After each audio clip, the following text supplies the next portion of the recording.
আসসালামু আলাইকুম, ভালো আছেন? এ কি তরমুজ আপনার? হ্যাঁ, এ কত করে কেজি বেচতেছেন? এটা 60 টাকা, হ্যাঁ হ্যাঁ, এটা 70 টাকা। আচ্ছা আচ্ছা, এ দুইটা দুই রকম জাত তাই তো? হ্যাঁ, দুটো দুই রকম। এত ছোট কেন? এ বড় হয় না? না, এর এতে বেশি বড় হয় না? না, আপনার নিজস্ব ক্ষেত তাই তো? এটা আমার নানার ক্ষেত, নিজস্ব ক্ষেতের মাল। ও আচ্ছা আচ্ছা, তার নিজস্ব ক্ষেতের মাল আপনি বেচতেছেন। এটা 60 টাকা কেজি না পিস? Kg kg kg. আর এটা 70 টাকা কেজি। আচ্ছা, এটা কি 1 কেজি হয় না কম হয়? না, 1 কেজি বেশি হয়, কমও হয়। কমও হয়। তো আসলে ইনার ছোট মাল এসে তো এটা কি খেতে কি ভালো হবে মনে হয়? কেমন হবে, ভালো হবে। খেতে? ভালো হয় না? হ্যাঁ, এই কেটে রাখছেন এটা কেন? ওনারা খাচ্ছে।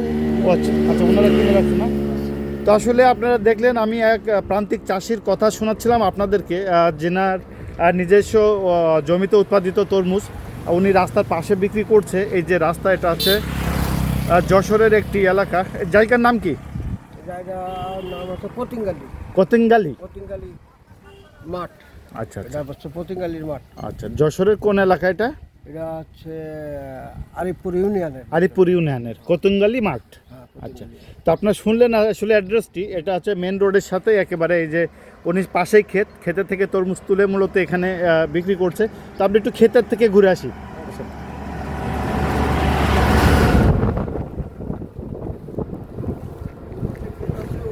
হুম, নামেন একটু, ওখানে দাঁড়িয়ে কথা বললে হবে। আসেন, আপনি আগে যান।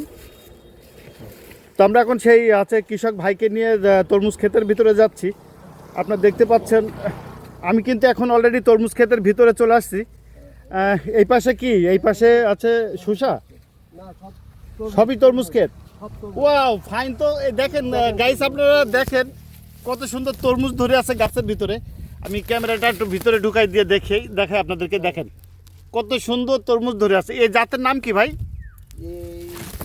এই আছে কি জাত বলে একটা তরমুজ। হ্যাঁ, হ্যাঁ, রবি। তো এই জাত কি এর থেকে মোটা আর হয় না? না, এর থেকে মোটা হয় না। ওই 1 কেজি 1.5 কেজি 2 কেজি এর হ্যাঁ বেশি হ্যাঁ, হয় এর থেকে বেশি হয় না। না, না। তো গাইস, আপনারা দেখলেন যে কত সুন্দর একটি তরমুজ ক্ষেত আমি আপনাদেরকে দেখাচ্ছি। দেখেন, এটি যশোরের একদম সদরের কাছাকাছি প্রায়।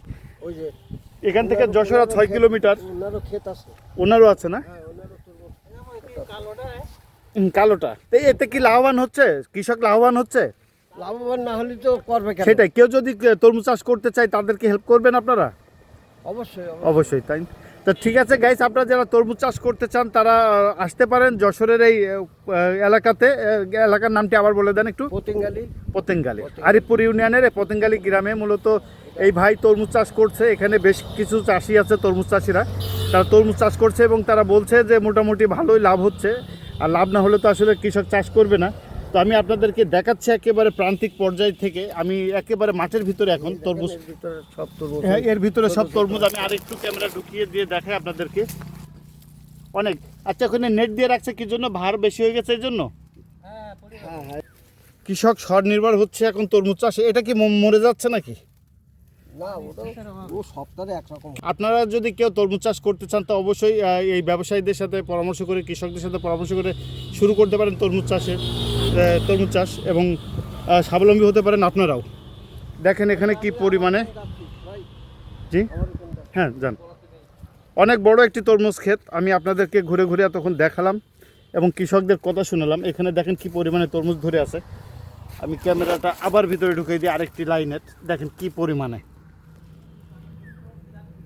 খুব সুন্দর লাগছে দেখতে। আপনারা সরাসরি খেতে আসলে বুঝতে পারবেন যে কত সুন্দর লাগে দেখতে। এখানে দেখেন ছোট্ট তরমুজ, এই যে ছোট্ট।